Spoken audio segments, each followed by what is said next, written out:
I'm going to talk about line-funded research projects that I've led starting in FY16 through FY20 on the topic of static analysis classification.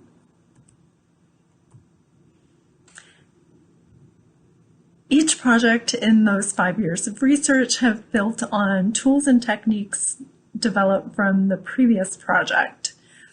For more details on my FY20 project, please attend my Friday research review presentation. At the end of this presentation, I'll include ideas that Will and I have for combining his automated code repair techniques with the classification techniques that coming from my research. Throughout the following slides, you'll see these 5 icons which highlight research focus areas. On slides where there is a red rectangle around the icon, that topic applies to what's discussed on the slide. So today, code bases are run through one or more static analysis tools, each of which outputs a set of static analysis alerts. Now let's break to focus on the definitions on the top right on this slide. An alert is a static analysis warning that has a checker ID, a line number, file path, and a message. An alert condition is an alert mapped to a type of a code flaw. And a meta alert is mapped to by the set of all alert conditions that differ only by checker ID. Alert conditions from different tools can map to the same meta alert.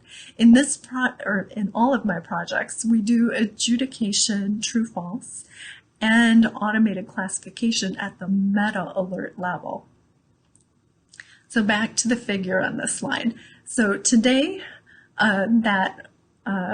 manual adjudication is required, resulting in a chart like that shown at the top right, where a small number have been manually adjudicated true positive and false positive, but the vast majority are shown in that big red bar where they're indeterminate. They haven't been examined. There may be true positives in there. There may be severe code vulnerabilities that we're warned about. The goal of all of the projects is to enable practical automated classification, accurately classifying meta alerts as expected true positive, expected false positive, and a small number aspirationally as indeterminate. Aspirationally, that number would be small enough that there would be enough effort to be able to manually adjudicate them. So the next 2 slides will cover 5 years of research, and then slides after that will go into more detail. So in summary, in FY16, the issue that we addressed was classifier accuracy using the novel approach of using multiple static analysis tools as features, the tool names. This resulted in increased accuracy using our 10 years of CERT audited data. In FY17, we addressed issues of data quality and of having too little labeled data to develop accurate classifiers for some types of code flaws. The novel approaches that we used, there were 2 of them. One involved developing audit rules in a lexicon. The other involved using test suites in a novel way to automate the production of labeled true-false meta alert data for many types of code flaws. Test suites were originated to test for coverage of types of code flaws and precision for static analysis tools. So this labeled data generation was novel. Using our data set plus data from 3 DoD collaborators, this resulted in high precision for more conditions. In FY18 to 19, the issue we addressed was that there was too little use of automated meta alert classifier technology because it requires a lot of money, data, and experts to set up such a system. Our novel approach involved developing an extensible architecture. As a result, we've enabled wider use of classifiers with less starting money, data, and experts with what we've developed, this extensible architecture, API, software to instantiate it, and active learning or adaptive heuristic research. In FY20, this is the first year we're ending the first year of a 2-year project. The issue that we're addressing is that it takes too much time to adjudicate static analysis meta alerts during continuous integration, or CI.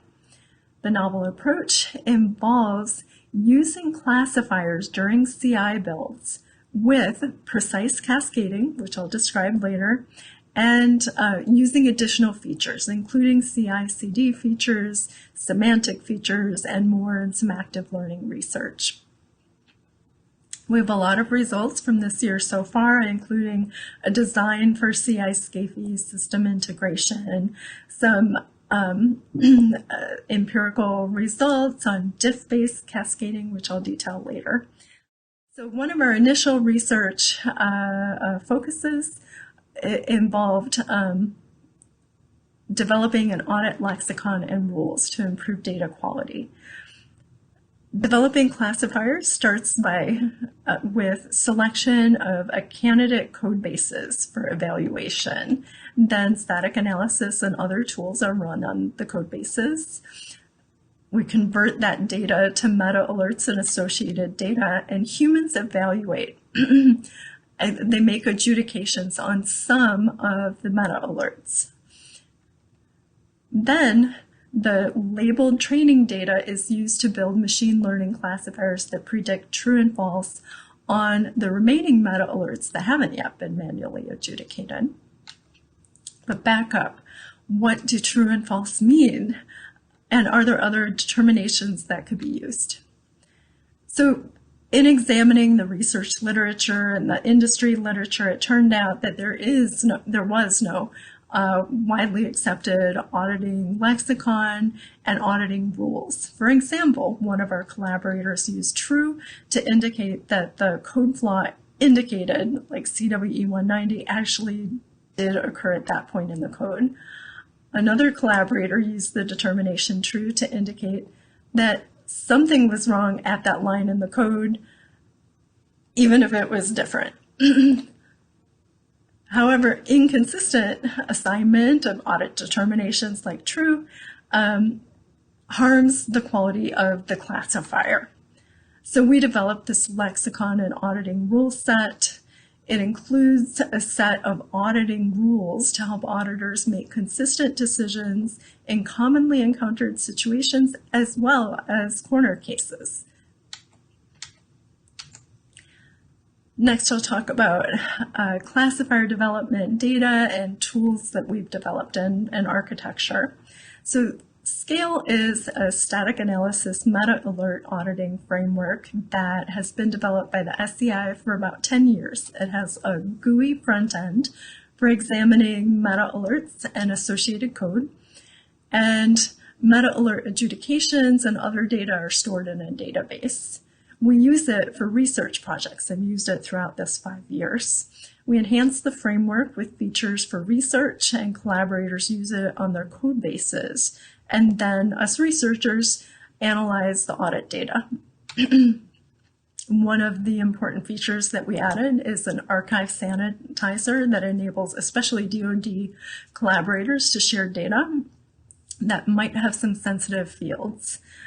For instance, possibly sensitive fields could include function names, project file names, namespace package, etc.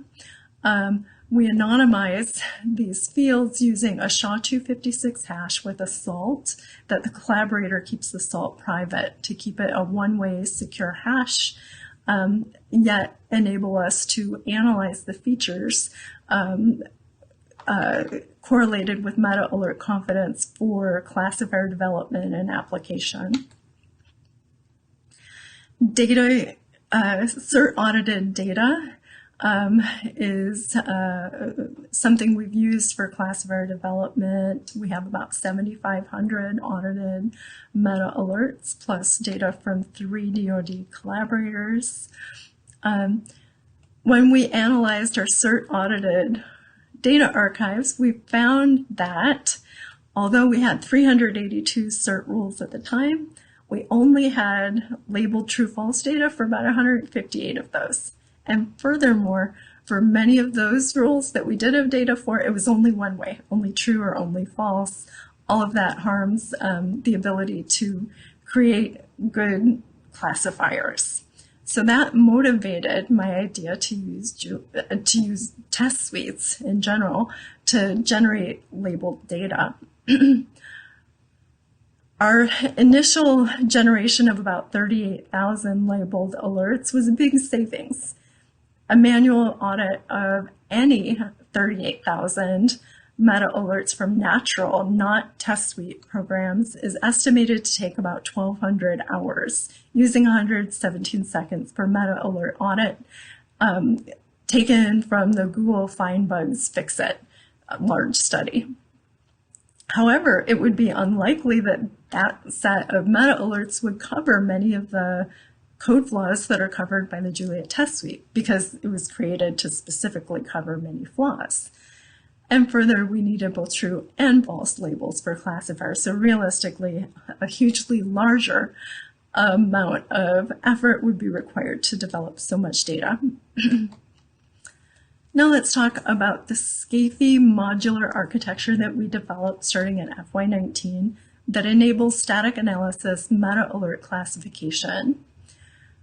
Our DoD collaborators have told us that they want an architecture that is able to adapt to different systems and tools. And further, they want an architecture that not only we can adapt to different systems and tools, but that they can. So we developed scafy and the API to fit those requirements. The scafy API formally defines interfaces between modular parts, and the scafy systems are software systems that instantiate the API. We use the Swagger Open API toolset, an open source toolset for developing the formal API definitions. That includes Swagger tools that automatically generate client and server code from API definitions in a wide variety of languages. The scafy architecture is shown on this diagram. This is our FY19 architecture. You can see that there are 5 modules. The most important one to focus on is the UI module at the top. Any static analysis tools can instantiate APIs to become a UI module and to then be able to use classifiers. The statistics module at the bottom right is the one that creates, runs, and stores classifiers and does adaptive heuristics or active learning. So the scafy formal definition allows users to efficiently start to use classifiers with a wide variety of systems and tools, and the instantiated system does even more so. In FY20, we modified the design to enable classifier use during continuous integration. You can see the CI server at the bottom left, and many API calls are new or modified. And in the code base, we've modified the code as well. So the next slides are provided with software artifacts from FY18-19. They're provided as a resource for viewers who are interested in accessing papers and code and data produced during those years. I'm not going to speak to them, but if you're interested, they're available on the slides. Next, I'll talk about the FY20 project in a little more detail. So the CI workflow is shown on the bottom, or on the left here, where a member of the development and test team develops a code branch with a bug fix or a new feature, and they check the source code in to a source code repository, and then the CI server takes that code and runs tests on it. Usually the automated tests, it's a set of regression tests. Usually they include unit tests that look for, that check to make sure that small bits of functionality still work. Then there are integration tests, which check to make sure that different parts of the code still interact as they should. And often there are stress tests that make sure that the performance hasn't gotten worse. Sometimes, not always, sometimes a static analysis tool or two are run automatically during this process. If that happens, then then a set of static analysis alerts are produced. Usually there are a lot of them, and all the results of the testing get sent to the development and test teams. If all the regression tests pass, usually the development and test teams want to quickly merge that new code into their development code branch. That way, all new code, all the new branches that they're working on can start to use that code. And so that their code won't have merge conflicts with it. So there is not much motivation for them to spend much time auditing the static analysis alerts. And furthermore, as the code continues to get developed, often a lot of the static analysis alerts, if you run the same tool on the code base as it grows, you'll get a lot of the same initial static analysis alerts, but then you'll get more because the code base has grown, and that keeps on happening more and more, and the issue of trying to deal with all those alerts gets even worse. So those are that's the outline of issues that this research addresses.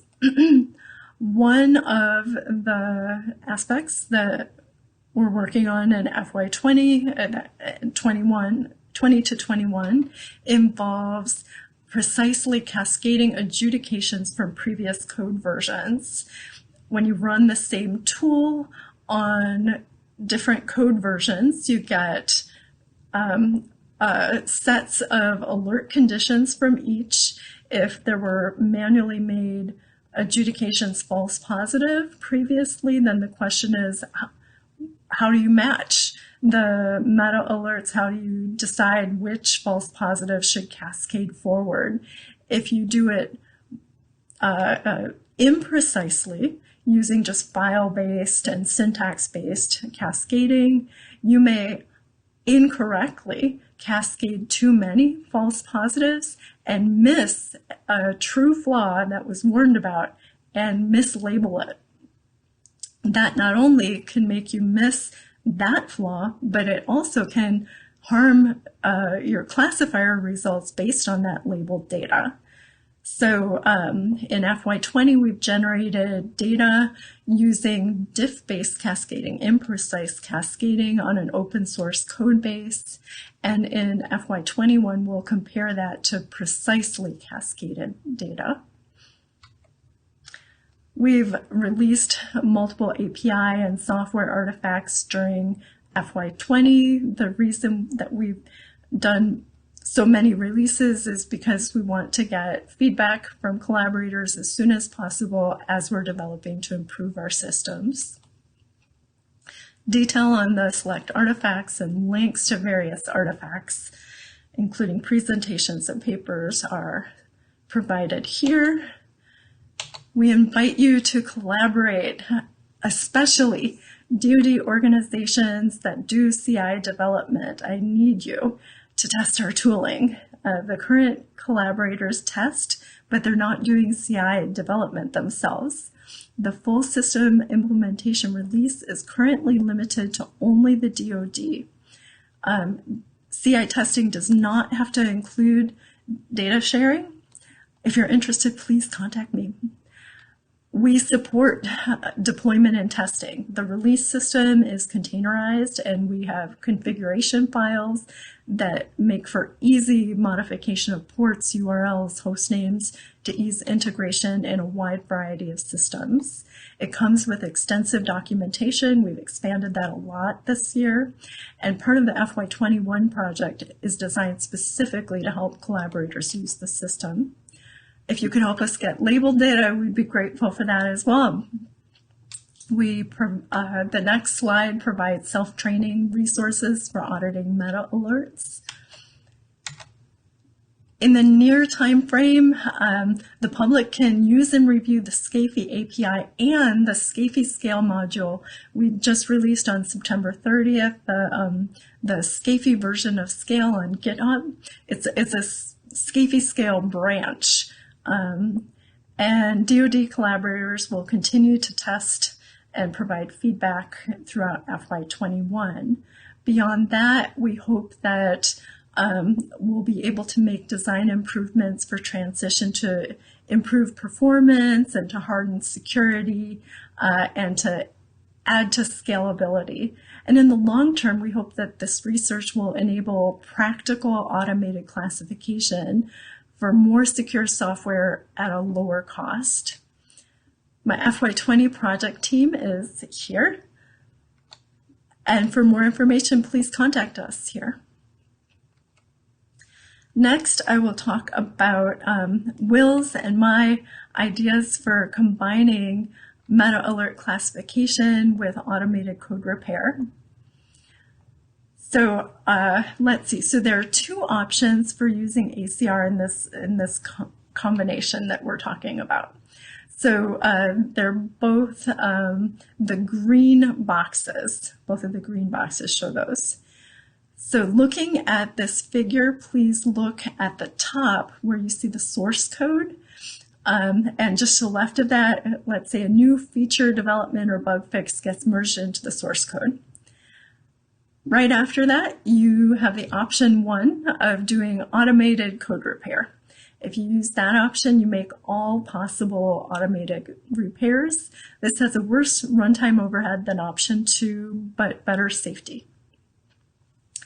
Next, or instead of, you do meta alert classification as I've been describing on the previous slides.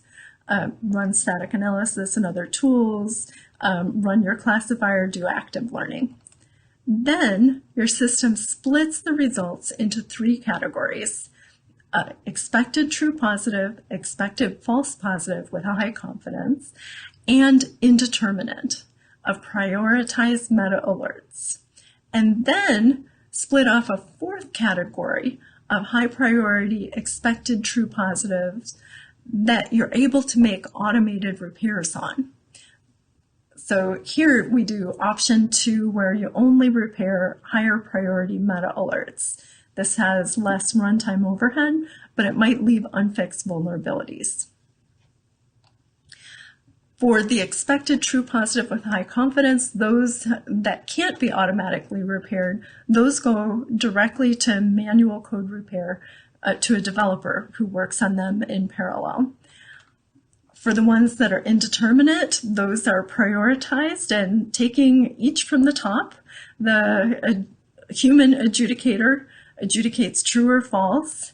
The ones that they adjudicate false, they go into the ignore bin. The ones they adjudicate true go straight to the manual repair, code repair developer. The repaired source code now goes back up to the top of the diagram, and the process continues.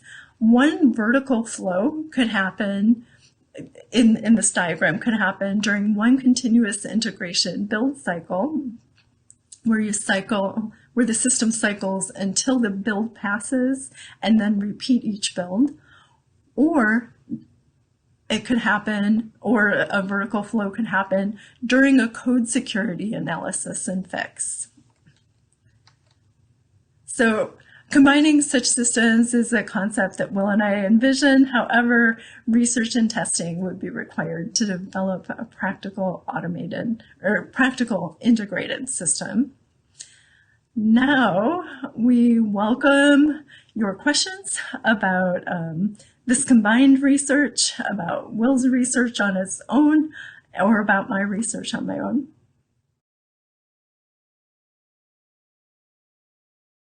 So now we're going to start with some questions and handle any questions you might have had through Will and Lori's presentations. I'm going to start us off with a question that continues the last couple slides there about merging or combining ACR with the classifier work. And so I'll ask Lori and Will, where are we and what are your thoughts on what needs to happen or what could happen both with research and with development or with implementation with regard to merging them and how they would be able to help people in their development life cycle? So Lori, you want to start off? Sure. So both of us, our teams have developed prototype tools. So we have a lot to start out with. With the design that we just showed, we think that would take mostly software engineering, but to make it a practical system, measures of the different latencies and consideration and analysis of ways that performance could be improved could make such a design much more practical. And since that kind of a combination is a new thing, that would basically be a case study and would be research. So there's both research and a lot of software engineering involved. Okay. Will, did you have anything to add? No, I think Lori covered it. Okay, great. Now we do have a couple questions from the audience here. So first one from Patty, and I'm guessing this is for you, Will. So is the overhead and longest runtime worth the return on investment? Right. So I guess that depends on the particular needs of the customer. For many customers, I think making sure that you do have reliable code that does not have any vulnerabilities is definitely worth it. Now, in some cases, you can't really tolerate like a 50% overhead, so we do have that option to only repair memory accesses that are flagged by a static analyzer. So I would say that at least one of those two options would give you a desirable return on investment. Like, I guess some customers would prefer the slower one because it gives you better guarantees of memory safety, but if you can't tolerate the slowness of repairing every memory access, then you can just fix the ones that are most likely to have bugs. Okay, thank you. We have another question here, and this one is for Lori. Regarding meta alert classification, what ML algorithms are you using? And can you say more on your approach to online learning? I'm guessing that's about the audit learning, but if it's not, it came from Maygems. If you could add what your thoughts are on online learning. But yeah, so Lori? Yeah, so in our current instantiation of scafy, we've got 3 types of classifier that we use. One is random forest, one is XGBoost, and we're also doing logistic regression. However, we've developed the system in a modular way, so different types of classifier development can be used. Now, with respect to active learning, that is an active area of research that we're working on. So the combination, let's see, so as the system is functioning, and more data is aggregated, more manually adjudicated meta alerts are produced, more test suite data is created, etc., we think that the system can improve. And based on the type of projects the particular organization develops, we want our system to tailor itself to that kind of data. So we're working to improve our active learning heuristics using some techniques that are standard for, using some techniques from other people's research on cross-project learning, cross-project classification, and doing some unique active learning research related to test suite versus non-test suite data especially. And the online learning, do you have anything to add to that? Oh, I was interpreting that as active learning. Oh, okay. I thought you were talking about the classifier. Sorry. Okay. So yeah, may just, if you can add a clarification if that didn't answer it, we'll cover that question. I'll try and squeeze a couple more in here. We just have a couple more minutes. So Will, your ACR work that you presented largely focuses on C. What would it take to enable it to repair C++ code? Right, yes. So I would say that the biggest challenge for handling C++ code would be repairing template definitions. And in some aspects, though, C++ would actually be easier than C because we can use C++ features in our repairs. So we could make a fat pointer class and overload its operators. So it's kind of hard to estimate how long it would take to handle C++, but I would say probably between like 3 and 6 person months of effort should be enough to extend our work to C++. Okay, great. And we did get confirmation from Mejabis that you did cover it, Lori. So thank you. I completely misinterpreted the question. Thanks for covering that. And a question for both of you. I know that you sort of covered this in your presentations, but if there's anything else you'd like to add with regard to people getting access to your tools. So Lori, what can people do to get access to either your tools or the information and knowledge that you've gained through the research?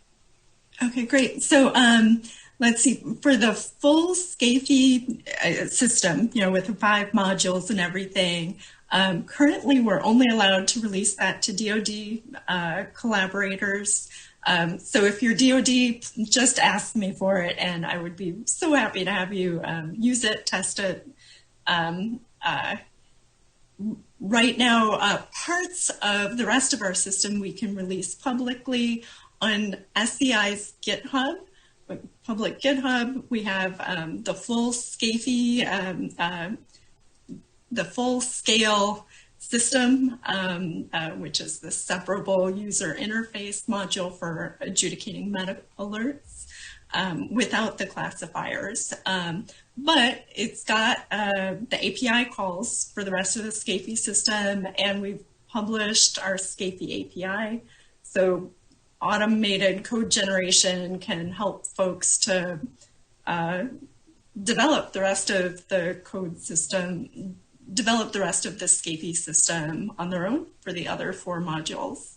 Beyond that, we've got lots of papers, presentations, and blogs on SEI's website. Okay, great. Do you have anything special other than contact us to add, Will, about your work?